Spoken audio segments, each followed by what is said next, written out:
McKenna to show their presentation, and then we'll do a little bit of Q&A, and then there'll be a wrap-up slide. So yeah, let's go ahead and start.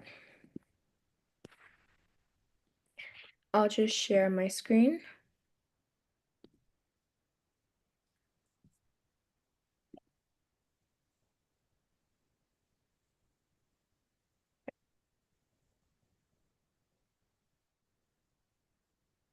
Okay, so hello everyone, and welcome to our live session today. I'll be going over a quick starter presentation to welcome you all and introduce you to our program and various opportunities if you have not previously attended any of our shadowing sessions. And we do request that you make sure to mute yourself, as this will ensure the professional has the complete and full attention from the audience. So to start off, pre-health shadowing is a student-led, minority-led, women-led nonprofit organization dedicated to helping prospective healthcare professionals gain access to education and educational resources, no matter their demographic status, abilities, or location. So my name is Nidhi Virendra, and I'm one of the volunteers and today's session's host at Pre-Health Shadowing. And thank you all for attending today. And let's get started. So, just a little PSA, we do have closed captioning for all of our sessions to accommodate all students. And this setting is available on the bottom of your Zoom screen. And if you need assistance enabling the transcript, please direct message to one of our team members. We are always looking for ways to be more inclusive, like ensure our sessions are accessible to everyone. So please, if you have recommendations for how we can improve, you can always email us at info@prehealthshadowing.com. So, and if you want to stay in the loop, follow us on social media. We are active on Instagram, TikTok, or sign up for our email list on our website to never miss a session. So, since this is an international program, we want to know where you are zooming from today. So, drop it in the chat. I'm calling from the USA, Pennsylvania. And yeah, I'll just love to see where everyone is calling in from today in the chat. So, nice. Okay. That's great. Yeah, USA, California. That's awesome.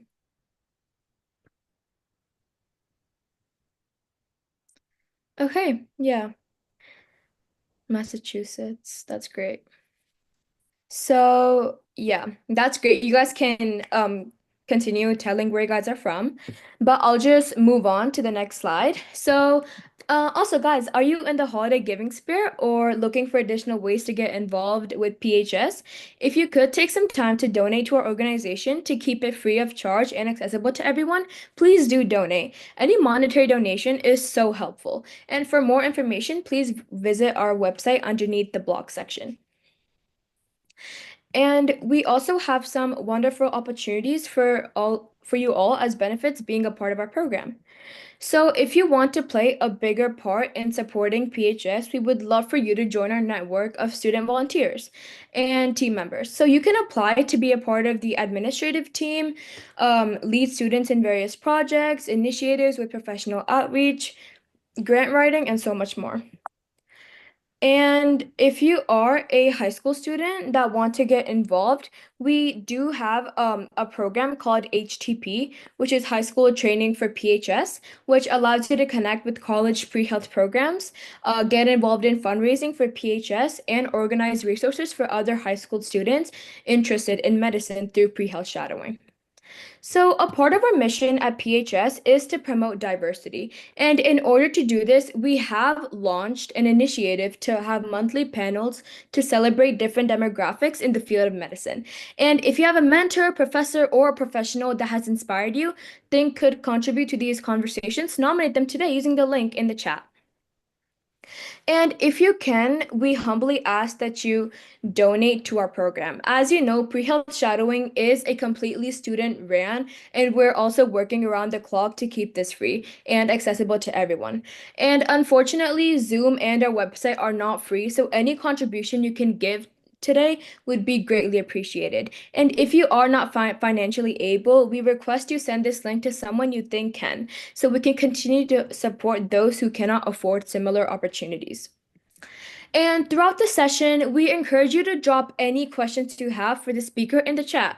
Our team members will be making note of these to be asked late for the later half of the session. And make sure to just, take good notes as our professional is going over the presentation, as there will be the chance to take a post-shadowing assessment to verify your virtual shadowing hours. And for more information, will be available on this at the end of the session, so stay tuned for that. And lastly, if you can, we request you do turn your cameras on. And this is by no means an obligation, as we are respectful of different circumstances, but it does help us feel closer together. So guys, I appreciate you guys for listening, and now I would like to welcome Dr. McKenna. Thank you so much for joining us today, and you may share your screen whenever you're ready. So I'll just stop sharing my screen now. Okay, I'm in the process of turning on my pointer before I turn on my slides, which is now on. All right, let me share my screen. And there we go.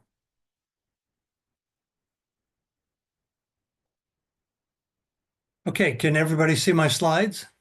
Yeah, we can see it. Okay, so I've been asked to talk about a role that I had as a PA, but maybe I should explain where I came from first in my career in medicine. Uh, when I got out of high school, I wasn't quite sure what I wanted to be when I grew up. Thought I was going to be a film major, so I started college doing that. This is a very long time ago now. And it turns out that wasn't really quite for me, so I joined the Navy.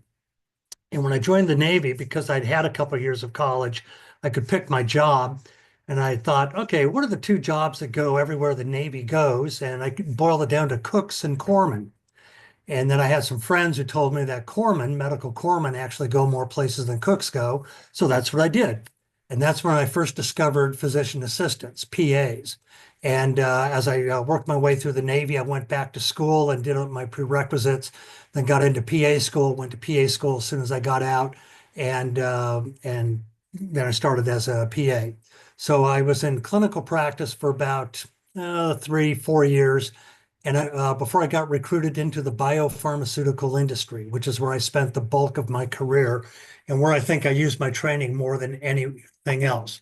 So I'm going to talk about the job that I had, which is called the Medical Science Liaison, and actually did that job, and I directed a team of medical science liaisons for probably more than 20 years. I think it was about 22 years that I managed teams and spent another 10, 12 years actually being a MSL in the field. So when you hear the term MSL, that stands for Medical Science Liaison. And so there we go. So I've just introduced myself. I just gave you my career journey very quickly. I'm going to talk about what an MSL is, the responsibilities, and what some of the career opportunities are. So this, I think, was in your introductory materials and on the website, but this is a summarized version of my professional biography. But basically, most of my career was as a medical science liaison or as a director of medical science liaisons. I spent most of my career working for Merck Pharmaceuticals, 29 years there. I spent 2 years with Sanofi Genzyme and spent another 5 years with Radius Health, which was a biotech startup in a variety of therapeutic areas. And those are all listed in this slide here if you're interested. And again, this is a summary of just all the major steps in my career as time went on. Now, will people have access to my slides and be able to see them later? I mean, I don't know if they get to keep them or can use them, but if you're interested, this is the career that I took. So I started out as a PA. My first job in pharma was as a sales rep, which was really kind of interesting. I did that for 4 years, then became a health science associate or an MSL in cardio-renal diseases. I did that for a number of years. got promoted to be an executive. There were several layers, steps. So I got promoted up to the executive level, which is the highest level, before I got promoted to be a manager, where I managed a team of MSLs, mostly just the West Coast, Oregon, Washington, and California. And then I got moved into a new group, executive manager for arthritis and analgesia, to launch a new drug. And now I was managing MSLs in half of the United States, pretty much everything left of the Mississippi River. Then I picked up metabolic bone diseases 24 years ago. We dropped the ANA. We pulled that drug from the market, so I stayed in metabolic bone disease.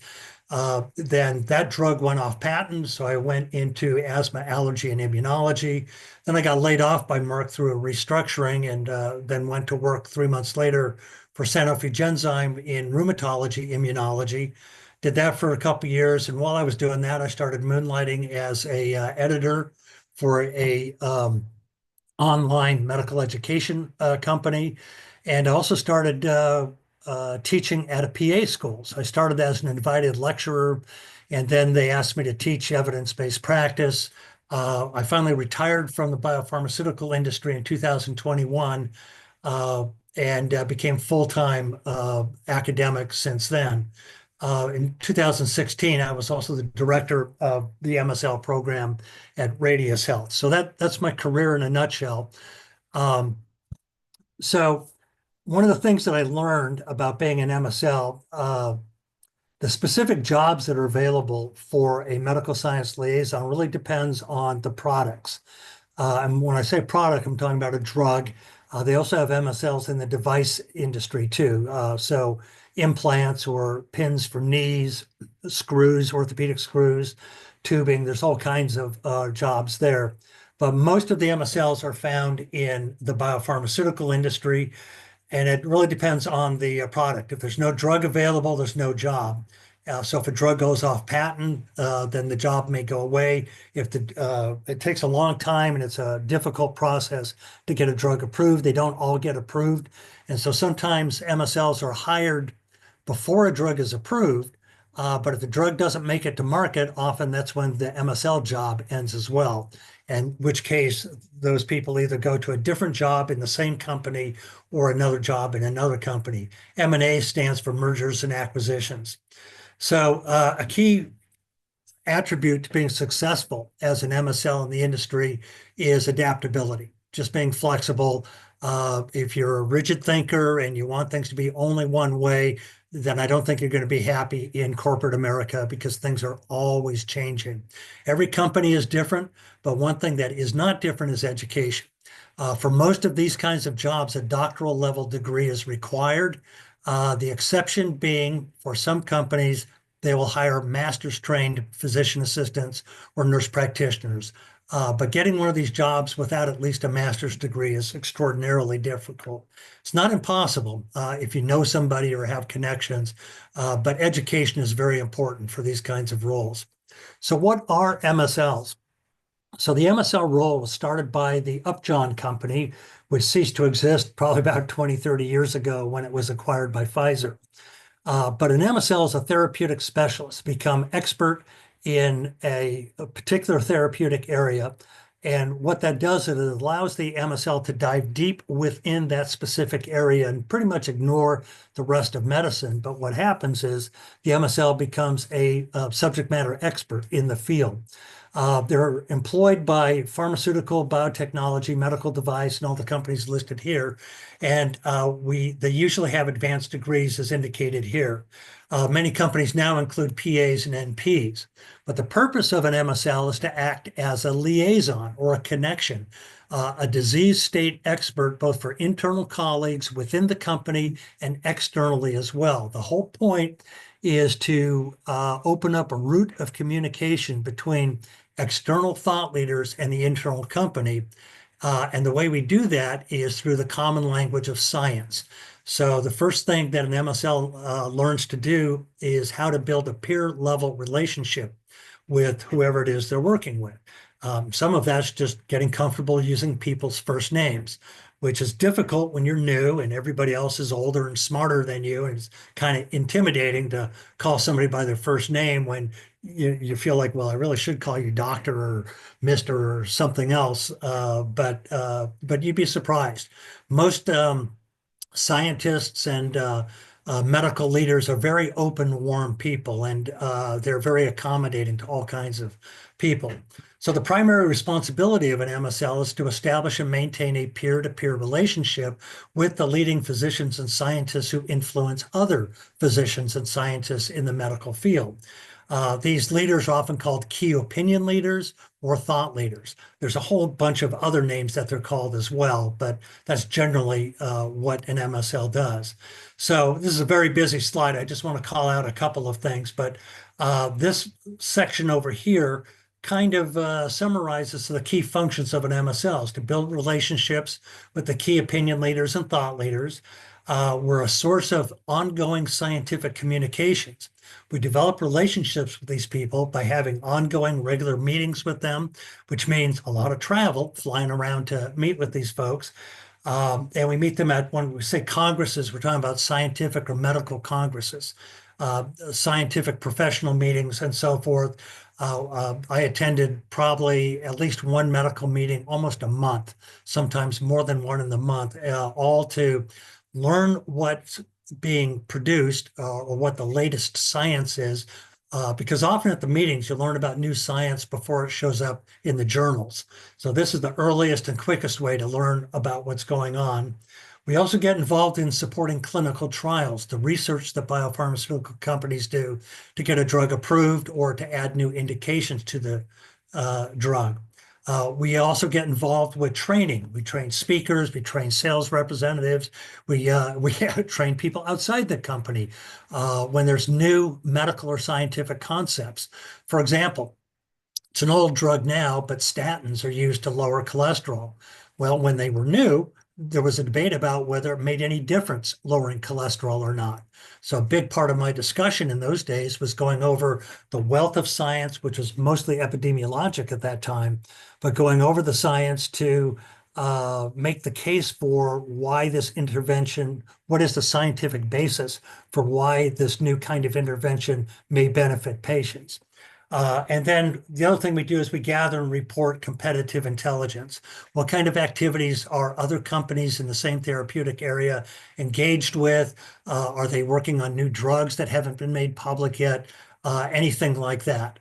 That in a nutshell is pretty much what MSLs do. So the overall goal is to develop and maintain peer-level professional relationships with thought leaders through the exchange of evidence-based science in topic areas of mutual interest. And this is something I want to emphasize here is evidence-based. So when you think of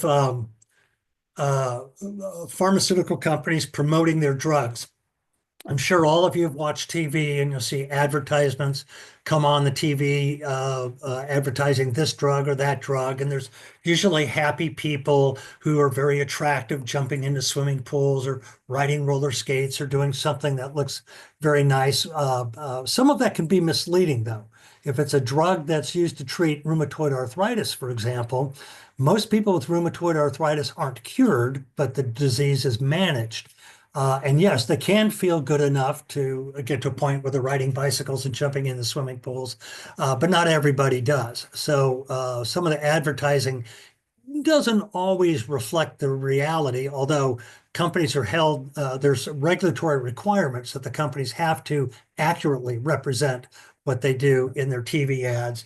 But when we work in the field, it's all evidence-based, is what is the scientific evidence to support whatever concept it is that we're talking about. If there is no scientific evidence, then we say that. If we think something will work, we'll say why we think it'll work, or why a drug will work for a certain disease. We might get into the physiology of the disease. We might talk about the molecular makeup of the drug. We might talk about how the drug is absorbed and metabolized by different kinds of people. But whether it works or not will depend, I mean, whether we can say it works or not, there has to be solid scientific evidence to document that for us to credibly state that. So what do MSLs do all day? Well, in the office, which is usually a home office, for example, right now I'm in my home, which I've worked out of for, well, in this particular one for over 20 years now. But when we're sitting at the desk, when we're not out meeting with people, things we do is we research and identify thought leaders. So how do you figure out who the thought leaders are? Well, one way I did it was I'd go to the journals, the medical journals, and I'd see who are the editors, who are the people invited, who screens the papers, who reviews the papers that come in. When I go to medical meetings, who are asked to chair the plenary sessions or the major sessions in the meeting. Or I'll go to the literature and Google, or not Google, but actually look in the National Library of Medicine as to who are the most prolific authors publishing papers on a particular topic. So those are the kinds of things people might do to figure out, okay, who are the thought leaders? And then one of the things I have to do is stay current with the relative literature, which means I live in the literature, read everything I can about it. We need to conduct analyses of effectiveness. So when we get data about whether a drug is more effective than another drug, we have been trained to critically review the literature to say, well, are there any flaws in the analysis? So basically, we act as our own editors in addition to the editors of the journals. We generate internal reports, lots and lots of reports being sent to the home office, and we spend a lot of time planning our travel because MSLs travel a lot.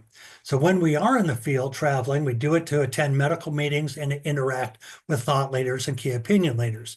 So for example, my first job, I was based in Tampa, Florida, and I was responsible for academic teaching centers in Florida, Alabama, Mississippi, Louisiana, and Memphis, Tennessee.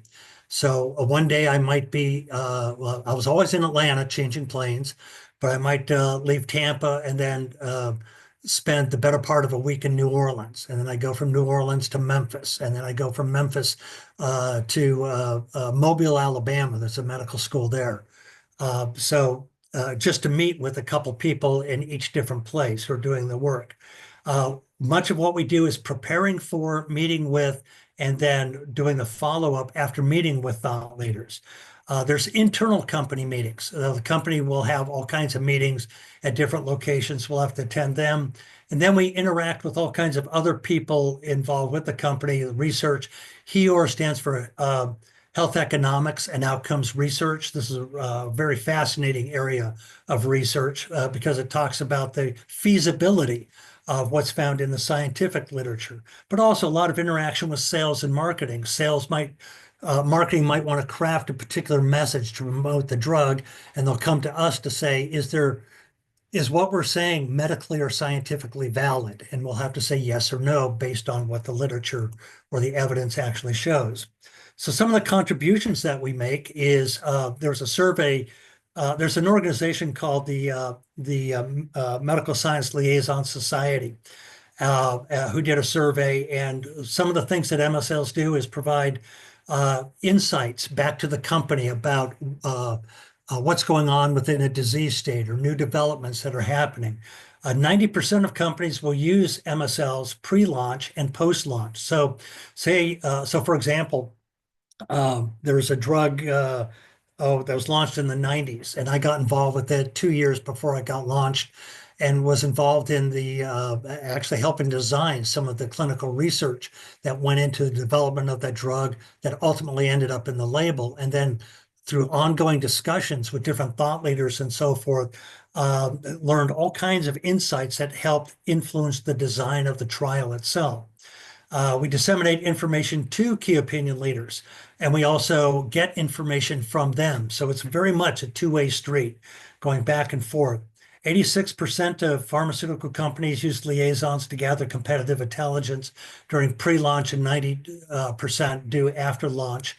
And medical science liaisons play a support role with clinical protocol development, site selection, recruitment of investigators, and so forth. So we're very immersed in the biomedical sciences on a day-to-day basis. So there's a lot of terms for this job. Medical Science Liaison is the most common, but there's also, for example, my first job, I was called the Health Science Liaison. But here's a list you can see right here of all kinds of different titles. And this is from a survey in 2018 of MSLs of the different terms that are used both in the US and internationally for this kind of role. So who are MSLs? What fields do we work in? Well, right now, based on survey data, about 27% of MSLs work in the field of oncology, and that's a field where almost everything is experimental anyway. So MSLs have a big role there. 17% are involved in the neuroscience, CNS neuroscience. 11% rare diseases. I've been involved in both of these areas once upon a time. Hematology is a big area, cardiovascular thrombosis. I spent a lot of time here. Immunology, spent a lot of time here. Dermatology actually kind of overlaps with immunology. And then everything else follows. So these are just some of the broad categories. But if you're considering going this way, I wouldn't focus on a particular therapeutic area because it's constantly changing. The patent life of a drug is about 20 years, and that's from the time of its discovery. So it still has to go through the research and development side before it's commercially available. And out of that 20 years, it might only have 10 years, 5 years for the company to actually sell it and recoup their investment and pay for the next round of drugs that are being developed. But once that drug goes off patent, then there's no incentive for the company to pay for somebody like me to engage in scientific discussions if they're no longer in that therapeutic area. So, so what do MSLs earn and what kind of degrees do they hold? Well, the average base salary in 2018 from this one survey, I've seen conflicting, but this isn't too far off, is about 182,000. So it's a very well-paying job. The kinds of degrees that most MSLs have is PharmD, so a doctor of pharmacy. PhDs are the second most common. Third most common are master's degrees, and then everything else. So I recently earned my doctorate only a few years ago, actually after I stopped. So I actually started with a bachelor's degree, but I started almost 40 years ago when that was okay. If I had tried to do that with a bachelor's degree now, I would not have had the career I had now. Then I went on and earned my master's degree, my MPH, and other degrees. And so where do they work? What kind of companies?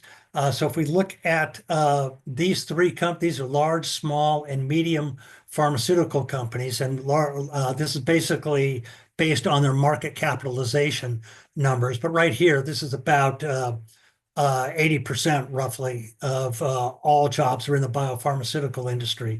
But they can also be in diagnostic companies, medical devices. There are contract companies. There are companies that hire and train MSLs that will deploy them under contract to other companies. A clinical research organization, CRO, those are basically companies that do research for pharmaceutical companies. And then there's all kinds of other places where they could end up.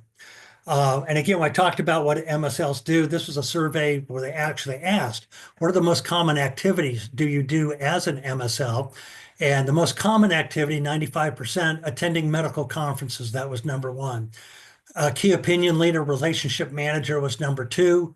Educating key opinion leaders and other healthcare professionals about science and medical insights and new areas was number three. Delivering scientific presentations is something we do often. And then you can see the list of all these other things that are down here.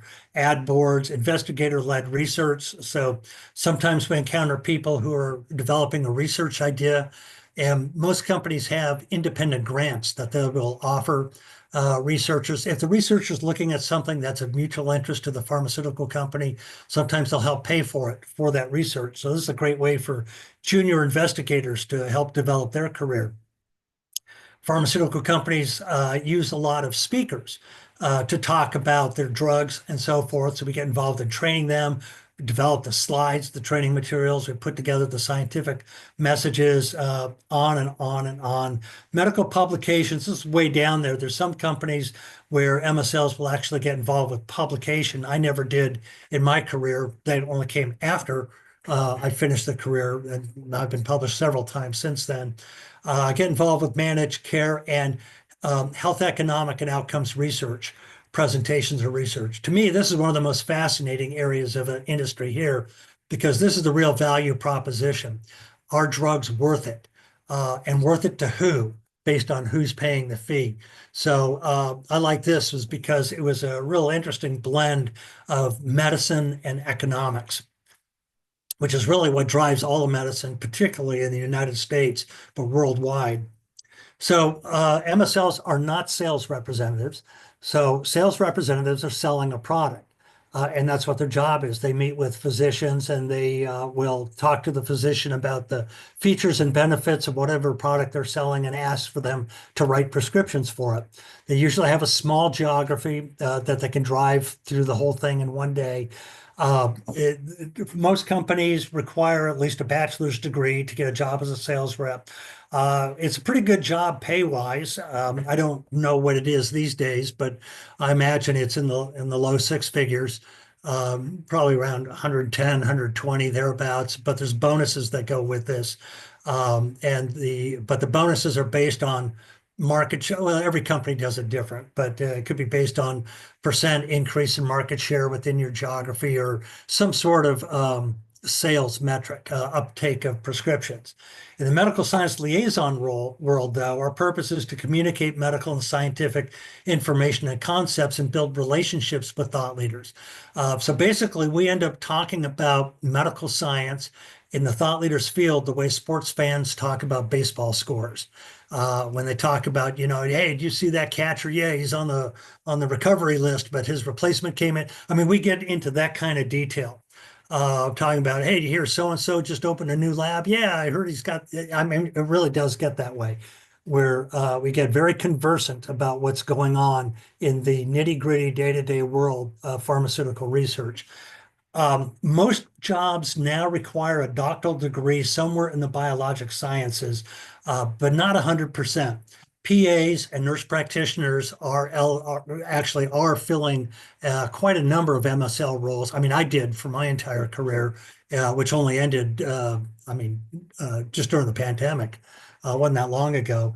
And the way MSLs are paid is usually a base salary with a bonus on top. And the bonus is the way it worked in the companies where I worked, the bonus was based on overall company performance. So when the CEO says we expect to grow our entire bottom line, even though I might be working in one narrow therapeutic area and the company might have 15 or 20 different therapeutic areas they're active in, my bonus was based on the overall performance of the company itself. But there were also performance metrics built in there as well. So I talked about what a key opinion leader is. It's basically, this is somebody who's influential, is an influencer. I guess that's the best way to describe what a key opinion leader is, or a thought leader. And here's just a list of some of the companies that have used MSLs out there. I personally have worked for Merck, I've worked for Radius, I've worked for Sanofi.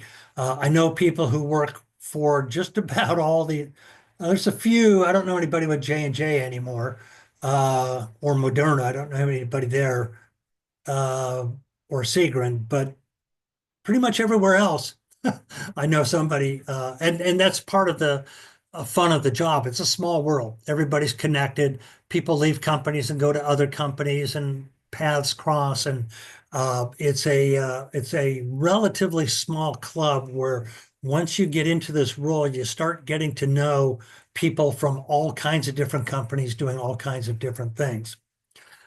So, what's the lifestyle like as an MSL? Well, if you like to read the scientific literature, you're going to love this job because that's what most of it is. Lots and lots of reading, lots of staying up on top of what's happening in the medical literature relative to your field. When we do have a meeting with a thought leader, the meetings themselves will last about an hour because we get really deep into the weeds, talking about all kinds of details about the science.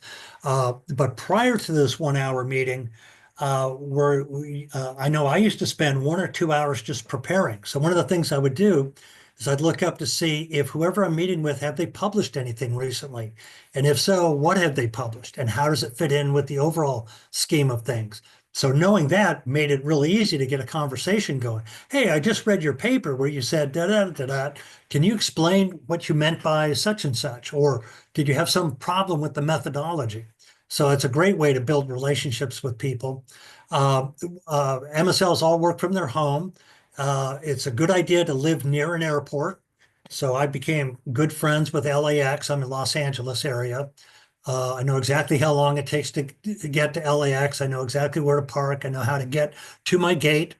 The hours are long. So this is a kind of job. This is not in, if you're looking for a job where you don't want to work very hard and just kind of cruise along and not do anything, don't do this because you won't last long. You'll get frustrated.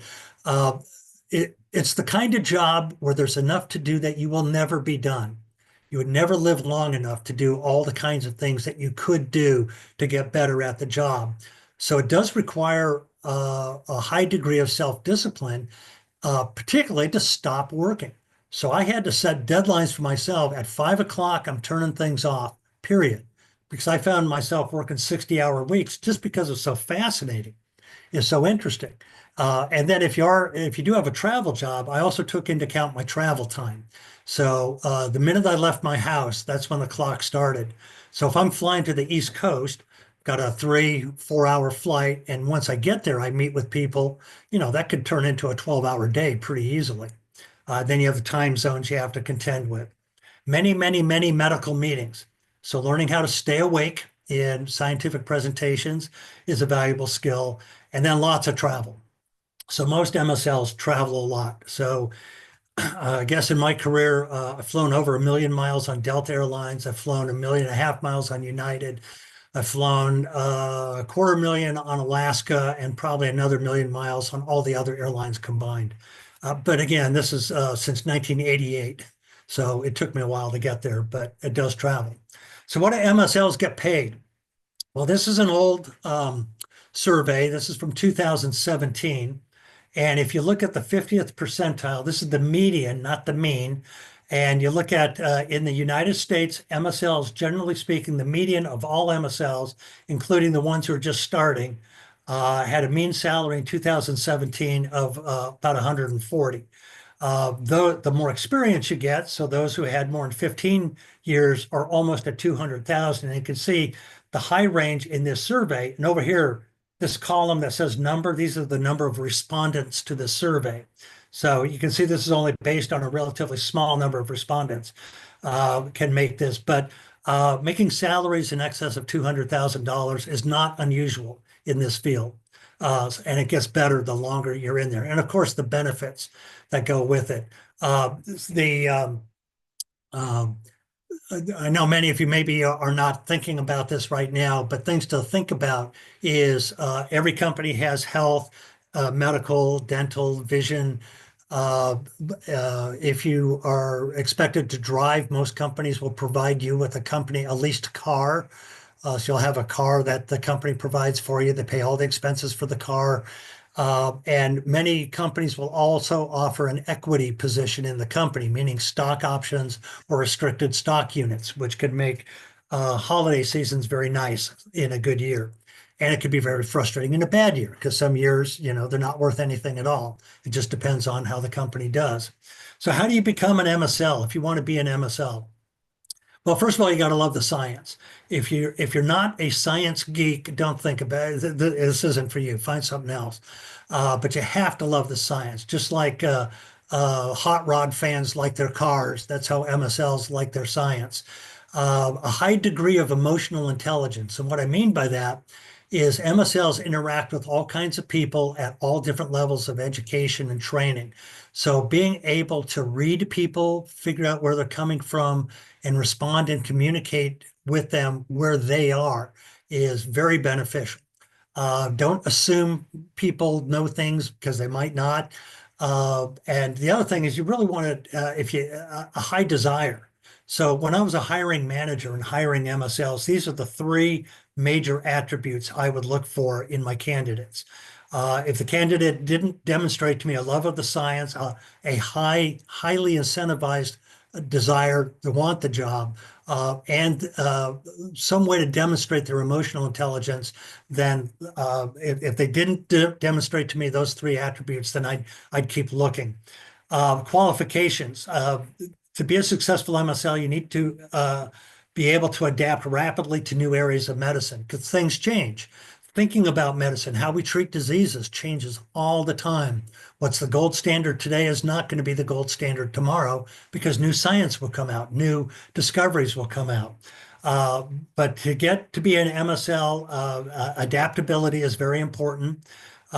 Advanced degrees, doctoral degrees are just increase your odds, increase your competitiveness, makes things more likely. A willingness to travel, which can be tough, is particularly if you're starting a family and you got young kids at home. This can be really hard for both mothers and fathers. It can be hard, and also a willingness to work in a corporate environment. And the reason I say that is corporate environments, although all the people in your unit and the people you work with may be lovely people and there might be very warm relationships between them.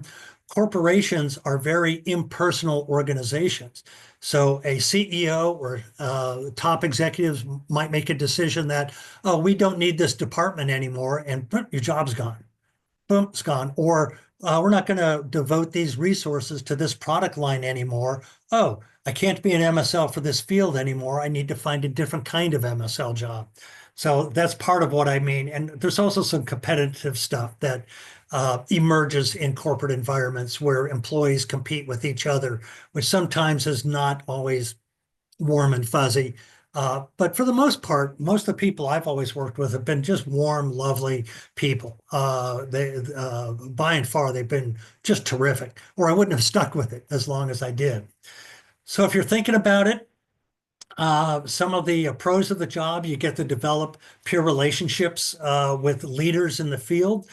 You become a master of your field. You become a thought leader to thought leaders. So it happens that thought leaders will call MSLs up. Hey, can you explain this new study, or have you read this? I mean, that will happen where people will reach out to you as though you were the expert. The thing that I found really happen is you're in the room where it happens. I still remember when the first research showing that a high protein, low carbohydrate diet reduced cardiovascular mortality. I was in the room at the American Heart Association meeting, along with all the press and cameras, when Dean Ornish did his presentation. And then it was in all the newspapers the next day. So if you ever seen headlines of a medical breakthrough, well, you're there before it makes it to the headlines. Excellent pay and benefits, company car, get to travel, get to see the world. I've seen so many places. There's almost nowhere I haven't been in the United States because of this job. But a downside is there's a lot of travel. A lot of travel, a lot of weekends gone because of medical meetings and so forth. Sometimes you're asked, your performance measures are sometimes kind of nonsensical, like how many conversations did you have, as opposed to what was the result of the conversations. Those are two different things. Sometimes the corporations you work for will make a decision that doesn't make sense to you, but you have no control over it and you have to live with it. There can be conflicting priorities. So sales might want the MSLs to go in one direction and research will say a different direction. But there's internal controls that usually prevent that from becoming too difficult. There's sometimes, with any organization, get a group of people together, there's going to be internal politics, and some people will talk behind other people's backs, and, there's all that kind of stuff that goes on. I have not been in an organization anywhere ever that never happened. It's just how people are. But sometimes it can be kind of magnified in some environments. The other thing is the biopharmaceutical world is very highly regulated. What we're allowed to do, what we're allowed to talk about, is really governed by Federal Trade Commission, FDA, Food and Drug Administration, and a lot of federal regulatory rules and regulations govern what we can talk about, what we can't talk about, and under what conditions. Much more regulated than actually being a practicing PA was. So that's it. So left some time for some questions that I'm happy to answer about this, about being a PA, about becoming a doctoral level PA, which, because right now I'm starting a PA doctoral program. That's what I'm doing for fun now. But I'm happy to take any questions that anybody might have. Thank you so much for that presentation, Dr. McKenna. Um, Currently, I do have a few questions for you guys, but for all of the just make sure just feel free to drop any questions in the chat. But one of the questions that I was wondering was, how do you manage the balance between scientific communication and supporting clinical trials as a part of the MSL role? Um, how do I balance it? Do you mean in terms of time management or? Yeah, in terms of like time management. Oh, okay. So one of the things that we learn to do very quickly well, you're going to find in any kind of medical job, time management becomes very precious because there's charting and so forth you need to do. There are many, many tools out there to help you with time management and courses and so forth. One of the oldest, most robust, if any of you have ever used an old-fashioned Franklin planner, one of the things they do or teach you to do is to prioritize. So there are things with deadlines. There are projects that have extended deadlines that you need to work on over time, but it's really keep not losing sight of your priorities. And when I say priorities, I also include in there your personal priorities and your family priorities, because this is the kind of job where it can suck up all your time and you can leave whoever's at home waiting for you waiting. So what I found is, and I still do it to this day, if I'm working on a number of projects simultaneously, I'll prioritize them, either based on when the deadline is or the importance of the project. There's two different ways to do it. Um, so that uh, so that's what I'd recommend. Any kind of time management course or strategy. Everybody on here, yeah, I'm guessing, is a student somewhere, or most of you are students. Well, you got to do the same thing to make it through your academic year. You've got to prioritize, what do I study for? When do I study? When can I, how much time do I have to play versus buckling down doing what I need to do? So skills you're learning now, you're not going to lose those. You're going to keep applying them for the rest of your life. Okay, thank you so much. We have a question from Vivian that says, what in your day-to-day as a PA life made you want to move into a corporate industry? Oh, so well, I wanted to see my kid. So I was working in an urgent care clinic. I was working 12-hour shift. No, no. The clinic was open 12 hours a day. I worked an 8-hour shift, but I worked it. Uh, I had every other weekend off because it was myself and another PA. So we either worked from 8 till 5 or from 10 till 8, which shift. So if I had the afternoon, and then we overlapped in the middle of the day. So if either shift, I'm away from home. When I got home, I still had charts to do and so forth. This is in the era of paper charts. And I had a small baby at home that I never saw because when I was home, he was always asleep. And one day, one of my jobs was myself and the other PA, we had to see all the drug reps who came in. So I knew all the drug reps in the community. And one of those drug reps happened to be a former PA. And he looked at me, and I'm standing there with my white coat with bloodstains on my shoes and betadine on my coat and a sandwich half eaten on my desk, wondering, and every bed is full and I've got 20 people waiting. I'm going, man, I'm never getting home tonight. And so the reason I decided to go into corporate America is I just wanted a better lifestyle.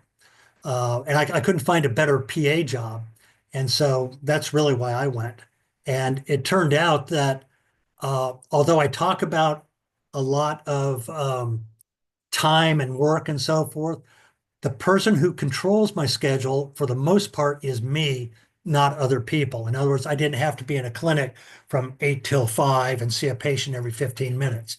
I set my own schedule. I mean, I still had to meet expectations, but I controlled my schedule. So that's why I went. It's for freedom. Okay, thank you so much. Fatima also asked, given the amount of traveling involved, how do you prevent burnout? Yeah, that's a real good question. And burnout can happen in any role, even without travel, as in the medical field in particular. So burnout happens when you're task overloaded, frustration builds in, you can never get everything done.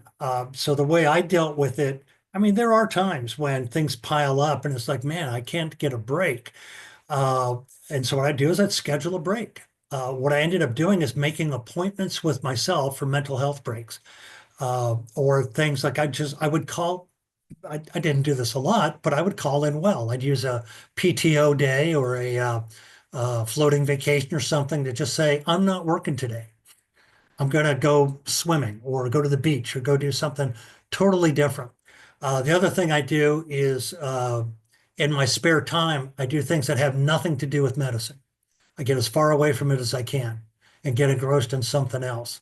So the travel with the burnout, I mean, it sounds like grueling, but I learned to adapt. So I found airplane time to be a very productive time to get reading, sleeping, watch videos. I mean, I would use that time to get a lot of stuff done. So I hope that answers that question. Yeah, thank you so much. Ben Ramold also asked, besides shadowing hours, what else could help strengthen an application for PA school? Learn as much as you can. Okay, so I've interviewed lots of PA candidates, and I'm not on the admissions committee, but I talk with them, and I'm part of uh, the requirements. So it depends on the PA school because there's 311 PA schools right now. There's probably going to be 325 in the next 3 or 4 years. Every school has its own personality. So think about yourself as a person. What are the kinds of things that you find attractive that you don't find attractive? And look for, when you look at PA schools, look at their mission statements, look at the faculty statements, just kind of look at the overall feel of their websites or talk to people who've been there or visit them if you can. And once you've decided which schools you want, that will help guide how best to prepare to get into that school. So a couple of things, generally speaking, that are very helpful. Get the best grades you possibly can because GPA does matter, particularly in the sciences. We did an analysis of PA students who did not pass their board exam. And one of the common attributes of those who didn't is that their science GPA tended to be relatively low. And I say relatively because we're talking about 3.2, 3.4 in the sciences relative to their peers who had 3.6s, 3.8s GPAs. So high GPA in the sciences, service activity, sincere service. I'm not talking about a mission trip once or twice a year. I'm talking about volunteering at a homeless shelter every week for months on end. I mean, if you can. I mean, a commitment, working, shadowing in underserved areas and clinics. Most programs are committed to encouraging their graduates to go to an underserved area to help. And so if you have a commitment and you start doing that, that is very attractive. Learn as much as you can about what a PA is, what a PA can do, what they cannot do, what optimal team practice is, what's going on from a regulatory perspective, and start using the term physician associate. And again, depends on the school that you go to. Uh, but that's what I would do. Learn as much as you can about the school you can go to. And experience. The quality of the experience can be very important. And so if you are fortunate enough to have experience where you have any kind of decision-making capacity, where you make decisions about how to manage a patient or what to do with patients, like what paramedics do, or some EMTs in the field, or in the emergency room, there's some medical assistants that will actually do some medical things and make some preliminary decisions in preparation for the PA or the physician who comes in. So if you can find experience where you actually have to make some decisions about the care of the patient. That's probably the best kind of practical preparation. It's not possible for everybody, but that really helps. Makes a big difference. So we'll even discriminate between EMTs who are only transport versus those who work in emergency rooms.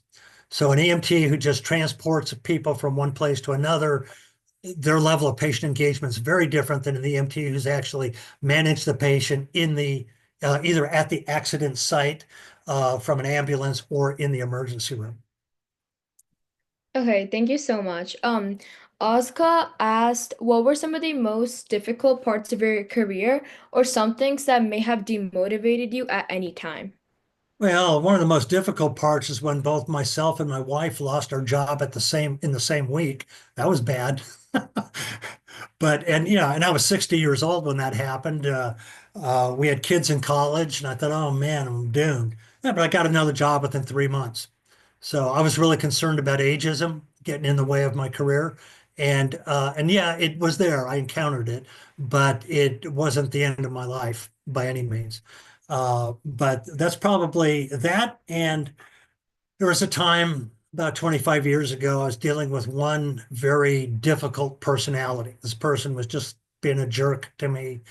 And what it was through that experience that I learned that people who are unpleasant people tend to be unpleasant towards most people.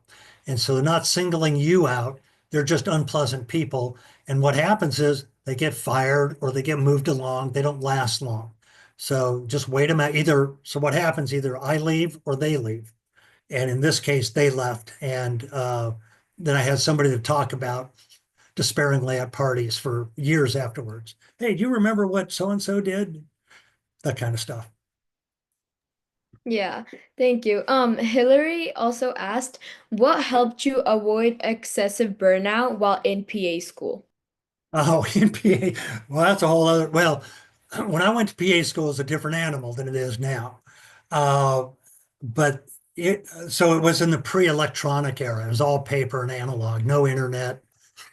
Had to go to the actual library and pull stuff, books, physical books off the shelves in those days.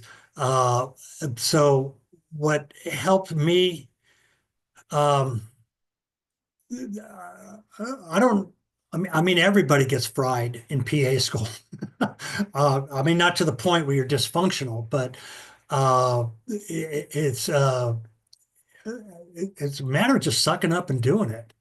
Late nights, just so I knew this because I was in the Navy working with a couple of PAs and they warned me, they told me what it was going to be like.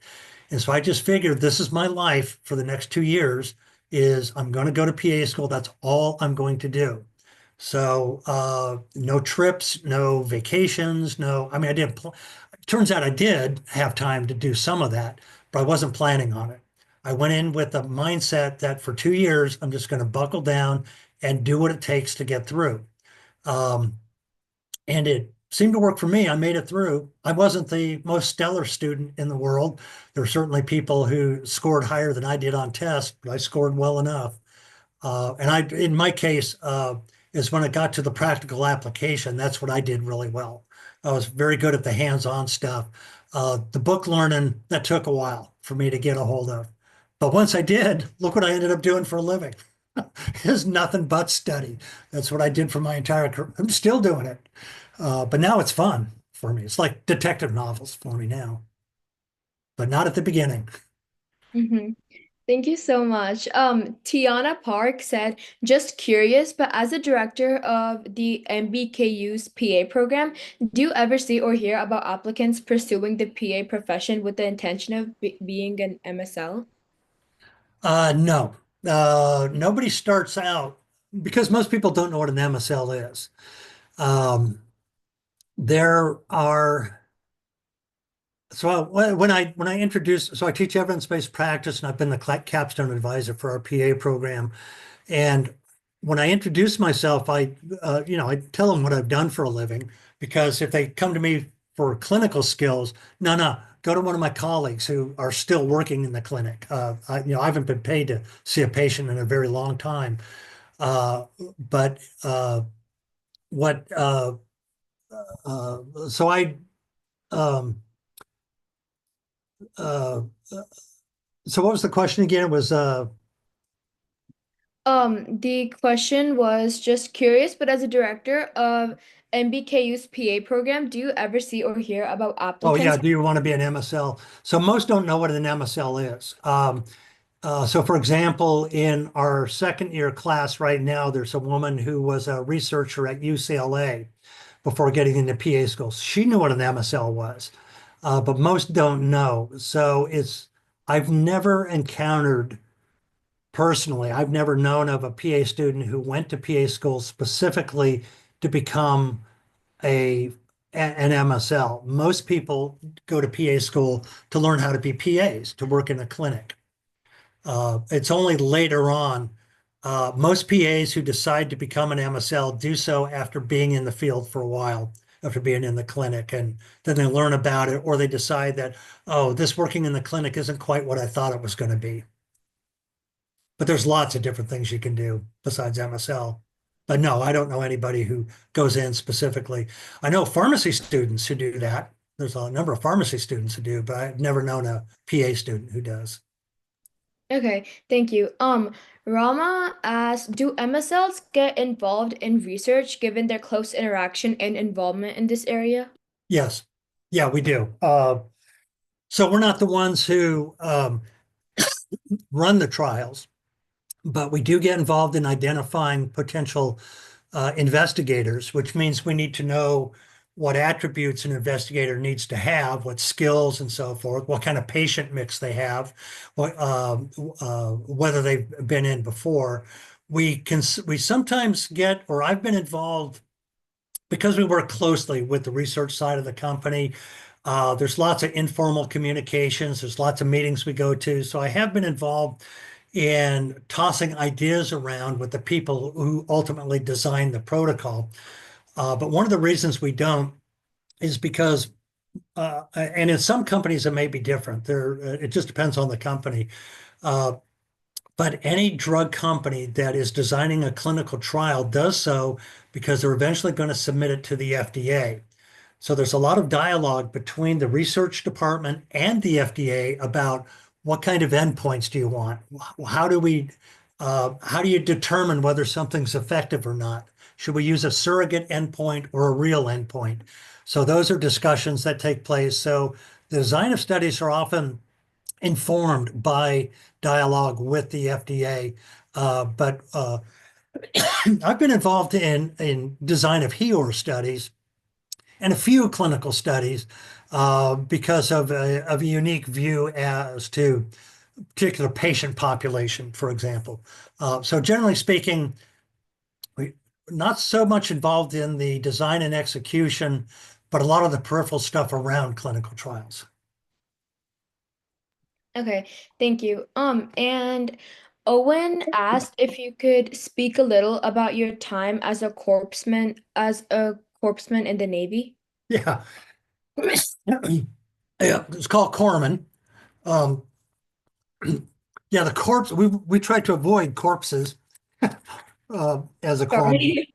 Sorry, I've got a dry tickle in my throat, so I just put a cough drop in.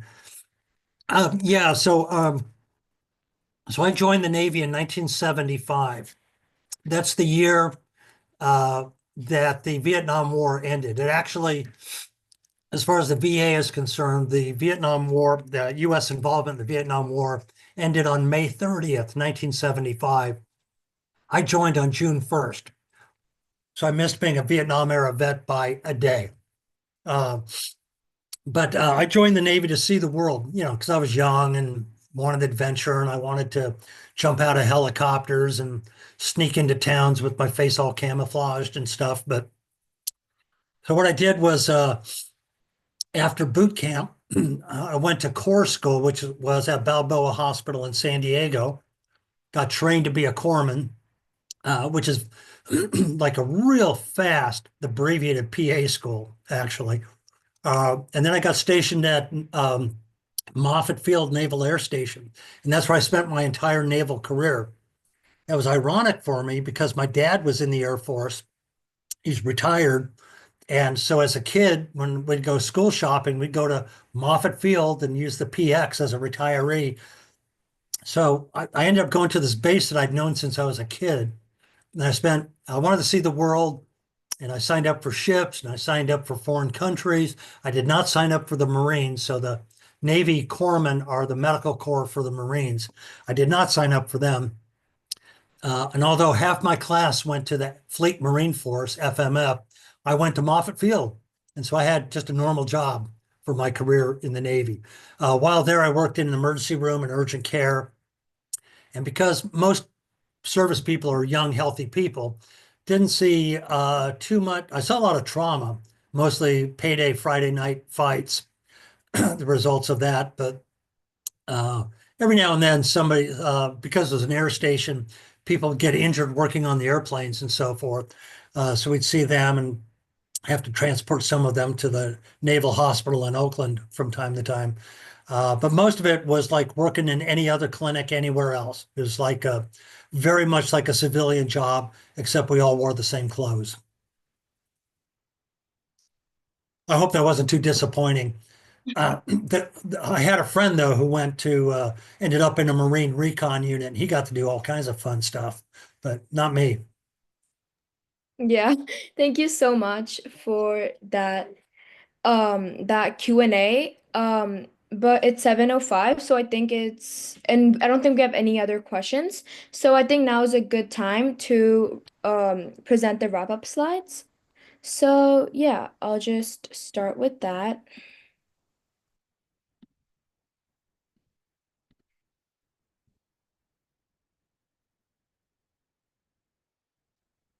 Okay, so thank you so much for that informative presentation. I think we learned a lot from Dr. McKenna, and we would like to encourage everyone to reflect on this session today.